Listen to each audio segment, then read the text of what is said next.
விருதுநகர் நாடாளுமன்ற தொகுதி தேமுதிக வேட்பாளர் விஜயபிரபாகரனுக்கு ஆதரவாக முன்னாள் அமைச்சர் ராஜேந்திர பாலாஜி பிரச்சாரம் செய்தார்.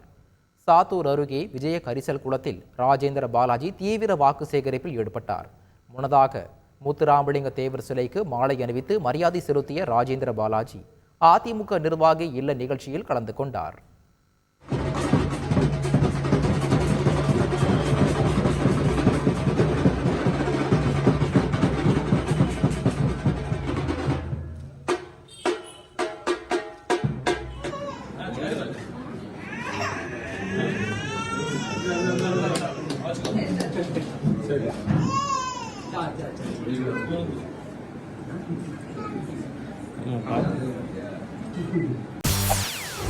செய்திகளை உடனுக்குடன் தெரிந்து கொள்ள உடனே சப்ஸ்கிரைப் பண்ணுங்க.